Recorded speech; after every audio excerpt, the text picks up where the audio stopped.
Dodgers, Lakers, UCLA, all the above. Hey, but we still doing the podcast. You know what I'm saying? It don't matter. Opposites attract.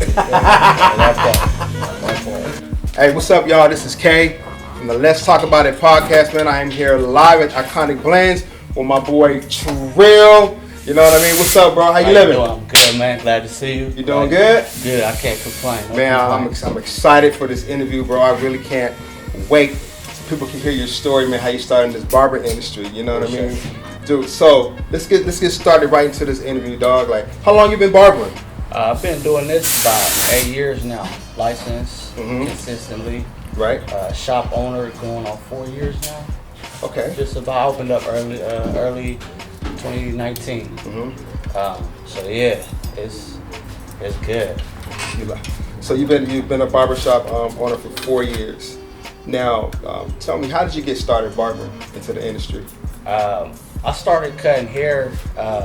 Believe it or not, my dad, he used to cut me and my brother's hair.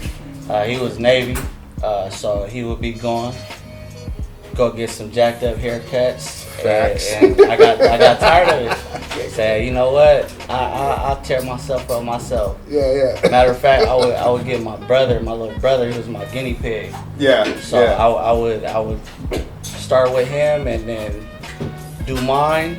Next thing you know, I started getting good at it. All the friends in the neighborhood started doing their little haircuts. Yeah. You know, and here I am now. Man, that's crazy you say that. Like my experience is sort of the same way.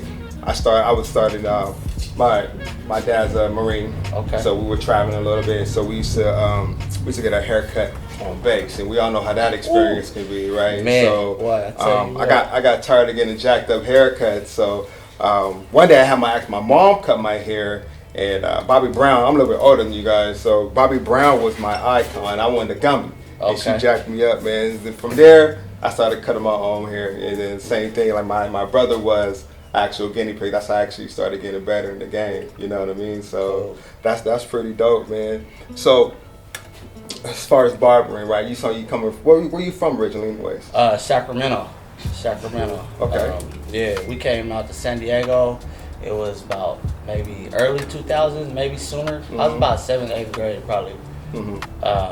And here I am. Been to Texas and back, Sac and back, and finally stayed here, opened up business here. So you start cutting hair in Sacramento or out here in San Diego? I actually started in San Diego. Okay. Yeah, I started in San Diego, and just did it off and on. It wasn't until I came back here in 2014 I got into barber college. And the crazy thing about that is I only came to go to barber college. I wanted to get my license and go back to Sacramento. And what? So you ended up just staying out here? Yeah. I cut hair, got in the shop, then started working out for me. Then had a business opportunity, took advantage of. Okay. You know, ended up having my second daughter, started having a family, and so now San Diego is home. So San Diego, do you feel like San Diego has some of the best barbers in the nation? And we have a lot of talent, yes. Yeah. I don't know if we might get recognized like other places, but for sure there's a lot of talent here in San Diego. I feel you, man. Like I've been to a bunch of like barber competitions and barber like expos, right? And a lot of times, like there's a lot of barbers in San Diego that win trophies, but we don't get the recognition and how dope we are out here in California. You know, they kind of overlook us as a mediocre industry out here in San Diego. You know, other than like, you know, you got some of those barbers from Florida or from New York or from Philly, you get all the recognition, but you know, San Diego barbers, man, got it going down. Yeah. You know what I mean? So who are some of the barbers you look up to out here? Out here? That's a good question. I went to school with a few of them, like Georgie Blends. Okay. Yeah, we went to school together. Shout out to Georgie. Yeah. You know, Flock. I met Flock before I even started. Thought about getting into barber college. He went to barber school with my uncle. I got a couple of my barbers that I have here now. Sebas the barber. You know, the way he reminds me of myself. So I kind of see myself when I'm looking across the room when I started out. But yeah. So you say you've been on for 4 years. Mm-hmm. Now, what made you want to start from being a contractor to an owner? Because I know my experience when I started that, I felt like, you know what, I could be. What my experience was going on right then and there as a contractor, I felt like I could be it better. You know what I mean? So what was your idea of you actually leaving being a contractor and then becoming a barbershop owner? What influenced you? It was really the working for myself. As a contractor, you low key, you're still working for somebody, right? You know, you set your own schedule. Depending how they run their business, you set your own schedule. You still have to pay them, Right. You know, as an owner, you are your legit own boss. Right. Now you're giving people the opportunity, you know, so they gotta pay you, right, business wise. But really, how I got into it a lot sooner was an opportunity was given to me. I'm an opportunist, excuse me. I took advantage of it, you know.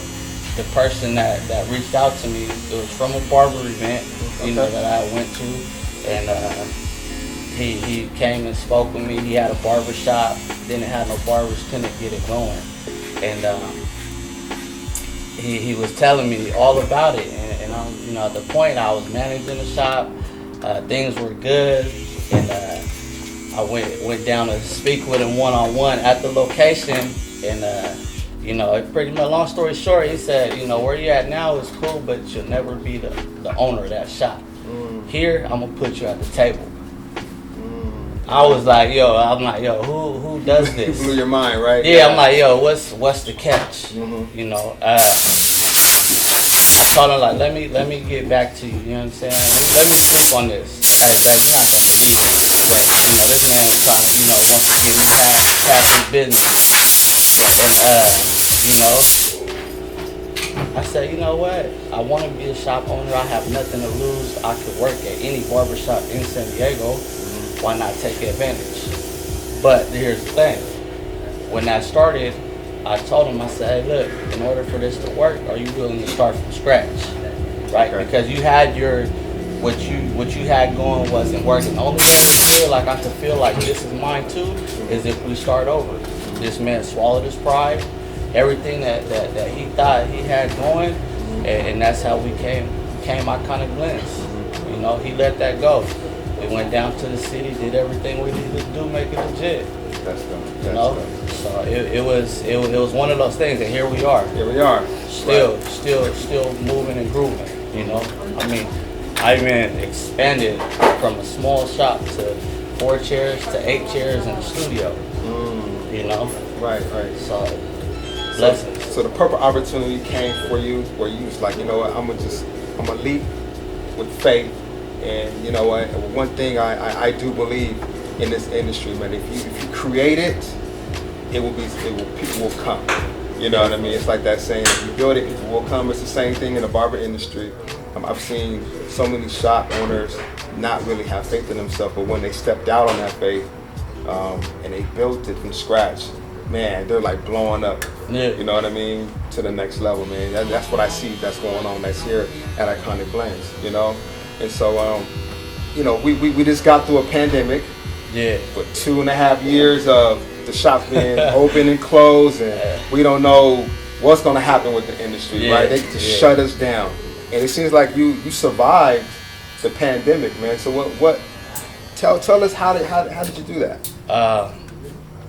I just had to make it work. Okay. Barbering, that's really, I told myself when I got into this, I'm not working a 9 to 5. I'm not punching somebody else's clock ever again. So when this happened, it hurt. You know, we had to shut everything down, and we got through it. There was one point, like, man, I blacked out my windows. I'm taking appointments through the back door. Right. You know, we gotta survive. I still got mouths to feed. Gotta make this money. Bills gotta be paid. So we did that, and finally things started lightening up. Now, when they opened it back up, our landlord was on us. Oh, I need the rent. Like, Right. you know, we couldn't even he didn't give us time to come up with that reopening plan. Okay. He was like, I need my bread. Well, at the same time, our lease was coming to an end at that location. Okay. So, you know, we paid the man, said, look, here's your money. All right. And we got out of there.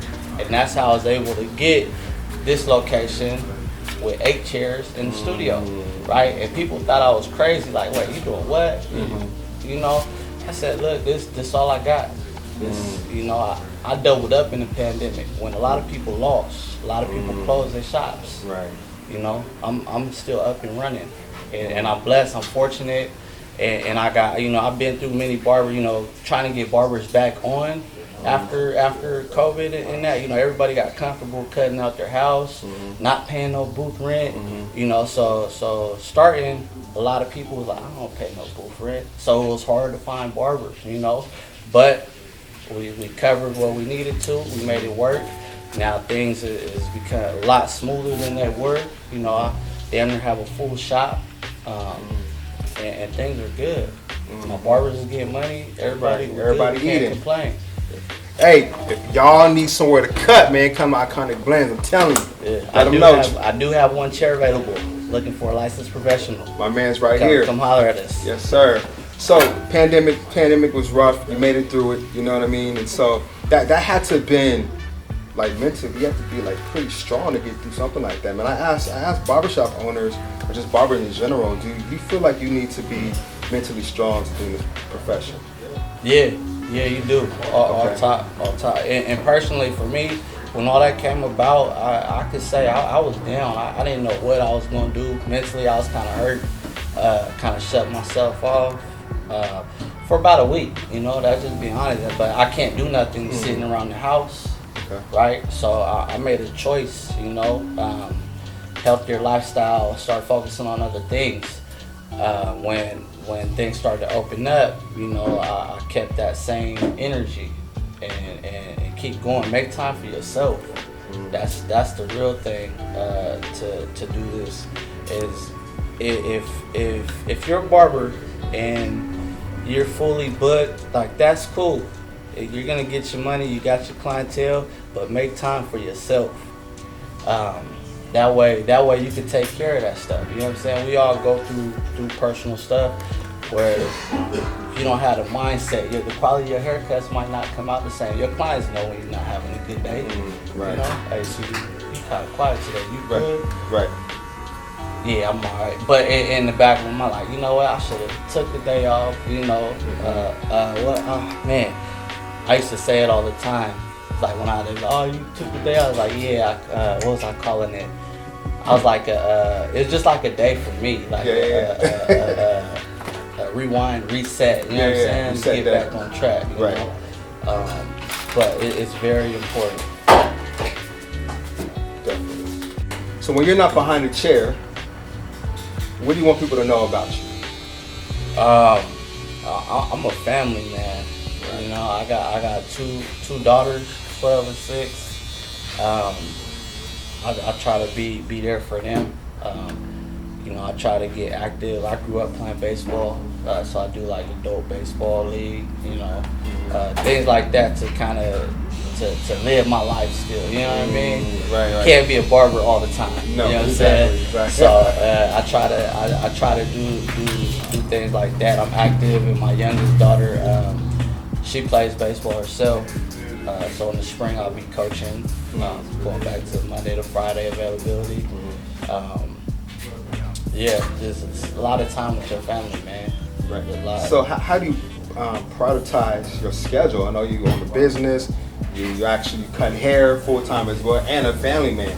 Yeah. You know what I mean? So how do you do that? Yeah. Because even to this day, I still have a hard time doing it. It's tricky. You know what I mean? I don't feel like there really is as much as we try to plan and prep for it. I don't think there's a legit structure to it. You just gotta make it happen. You know, my availability is what it is. If you don't book, you don't book. I got plenty other barbers here that could take care of you if you want it, or when something opens up, when it works for you, it works for you. Right? Or you coming out the pocket. You know what I'm saying? It's a double up outside of my availability. You know what I mean? Because you gotta have that family. I done it where I'm in a barbershop all day, you know, and I thought that was the key. But not when you got kids at home, wife at home. You know what I'm saying? Like that's big, especially when they support what you do, but you can't let it overtake the real why you do it. You know what I mean? That makes sense. No, it makes perfect sense. I'm a husband, right? Family. Shoot, I got 4 kids.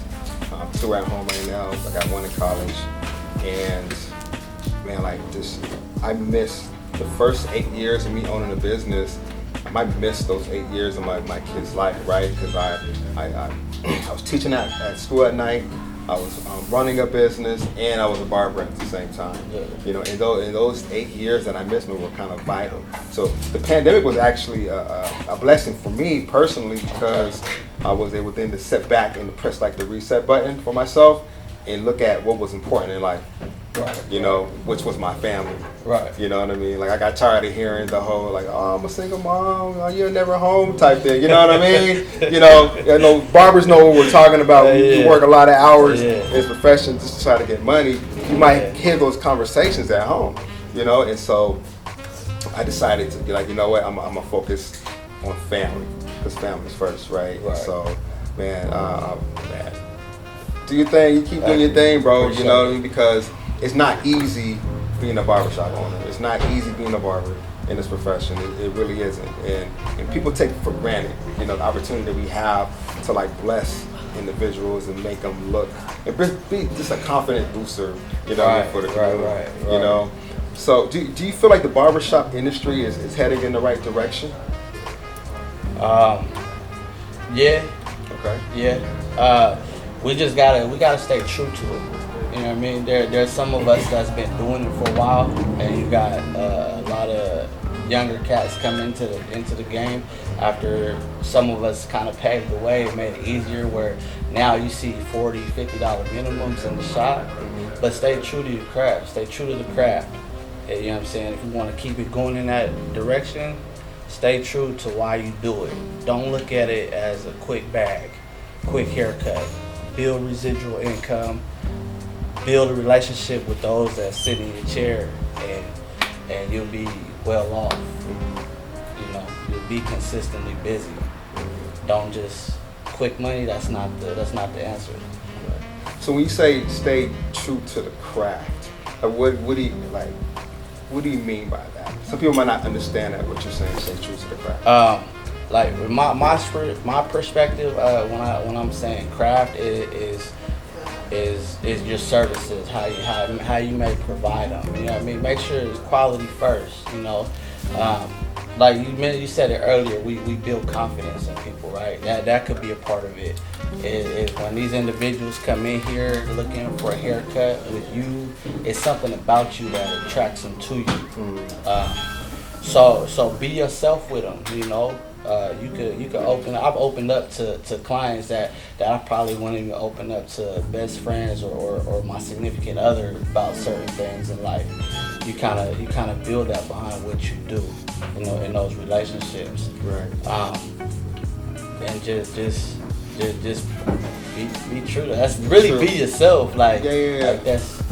No, that's good. That's good. For me, when I hear like be true to your craft, I feel like the barber industry is kind of losing sort of like the traditional aspect of barbering. You know what I mean? Do you feel that way, or no? Well, see, we're different. You're a little older than I'm a little bit older. Yeah. Right. So when you say traditional, like, are we talking like razor, using your razor, doing razor shades, right?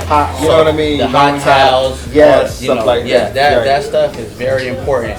And it's funny you said it, because when I get new clients, everybody that sits in my chair, I ask them if they would like the razor on the finish, right? I feel that's a part of it. I feel like that makes the haircut complete. Right. doing the razor work, and you'd be surprised how many times somebody's like, "Wait, you use a razor?" Right. Like, Yeah. you know, so yeah, like go back to, you know, like the, and here's another thing when you bring that up is the enhancements. Okay. That's a whole nother topic that. No, let's talk about it, man. That's what we're here for. Come up. So how do you feel about enhancements in the industry right now? I'm cool with them. Okay. I don't knock them at all by any means. I don't knock anybody that uses them. If the client requests it, I do it. You know what I mean? But I don't. Me personally, I don't advertise it. It's something that they request. I could do it. And when I do use enhancements, when I'm done with the service, I give them the mirror to see the natural cut. Right. First, for what it should look like. Yeah, exactly. Okay. Here's the mirror. This is natural before we do the enhancements. Make sure everything is good, you know. Then apply the enhancements, so they know when it washes out or they sweat it out. That's game. Their natural haircut is here. Other than, you know, I've seen as an owner, I've seen, you know, barbers in the shop. They want to go in and spray to make a perfect haircut, right? To make a perfect haircut instead of actually doing the perfect haircut. Right. They want to make it up, or even cover up mistakes, you know. So it's a way to go about using them. I have nothing against it, but use them naturally. Make it look natural. Like that's. I like what you said. You were saying you showed a mirror to your clients first. Yeah. Then, because they might like the haircut before you put the enhancements on. No, yeah. Right? Definitely. And I've had clients say, "Oh, you know what? I don't even need it. Look, it's good." I like that. So, Sure. so if you could do that, now I get special events. You know, I got some that maybe they got to attend a wedding or they're in the wedding. You know, photos, whatever. Like they want to be as sharp as possible. You know, they might be a little light in the lineup, and they want it to really pop. Like I get that. You know. But if you can get it down naturally and then enhance it for what they're for, you know, like by all means. That's dope. So, as a business owner, how do you structure your actual business? Do you have booth rent, do you commission, or payroll? I do booth rent here at Iconic Blendz. And with my booth renters, we have a. It's a lease agreement, right? Everybody here, they rent their space. Okay. I created an establishment for them to conduct their business. Okay. So it's simple. Like everybody has a key. Everybody has access to the code security. I don't gotta be here to open it up for them to get their money. Right. You know what I mean? They want to come in. They got a client 4 or 5 in the morning because they about to hop on the plane. Hey. Pull up, handle your business, respect the space at the end of the day. So everybody, you know, they come in and it's free range. Like, lucky, like they could feel what it's like to own the shop without having the responsibilities, right? First one in comes up, opens up, turns everything on, get ready for the day. Everybody else comes, follows suit, however, whatever their schedule is. Right. So why did you choose to do booth rent over like commission or like an hourly wage job? It's for me it's a little bit easier. Like when you do commission, I don't do the pocket watching. Okay. I don't want to have to, you know, you do 10 haircuts and somebody want to tell you they did 7. You know what I mean? No, it's an honor shit. It makes it easier. Like I feel like you're gonna get more out of it as a booth rent than commission anyways. Okay. Right? Because everybody comes in, has their own level of clientele, you know, and I'm a businessman and I create opportunities. So coming in, I could say your rent is X amount starting out. Yeah. Right? Look, this is all you got. I give you for a month at this rate. We see how you going. You know, okay, everything's good. You hustling, you're moving, you get people. Okay, puts you on a moving scale to pay my full rent. You know, instead of if I'm doing what is it, like 70-30, maybe 60-40, however they're doing it nowadays. I don't have to worry about doing the math. Makes sense. I know every week, every Saturday by 5 o'clock, I get X amount from somebody, you know, and go from there. I like that. I like that. So as you operate the structure of your business, is you said Blueprint, right? Are you guys like a sole proprietorship, LLC?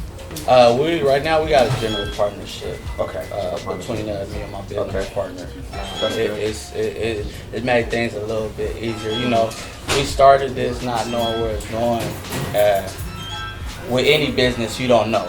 You know, right? And with back to the pandemic, you know what I mean? Like we could have easily just said, all right, nah, we're good. You know, we kept it going, and as we grow and continue to grow, whether we do more locations or find a bigger location, you know, maybe we'll switch it up. But right now, everything's been working for us, so we'll keep it the way it is. So tough. Maybe somebody doesn't know what a general partnership is. Like, can you explain that to the people? What is a partnership between two people? So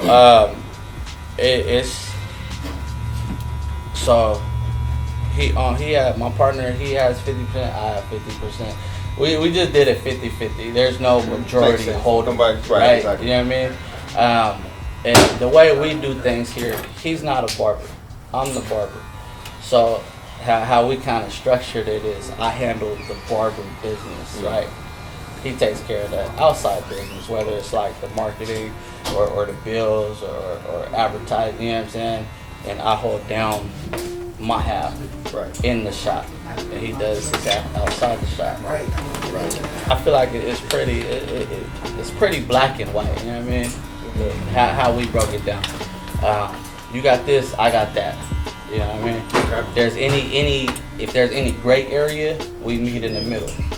Okay. And okay, we figure it out. You know what I mean? But you're not always gonna see eye to eye. Right. You really gotta. Sometimes, what's the word I'm looking for? Compromise. There you go. Yeah, you know what I mean? It's like I got a whole nother relationship. Right. You know what I'm saying? Facts. So and with regular relationship, you compromise on certain things when it needs to be. That's dope, man. Do you see yourself like writing a book or like doing like barber apparel or something in the future? Adding on to Trillhandz within himself. I've thought about it. I really have. We got a couple. We've done a couple Iconic Blendz hats, t-shirts.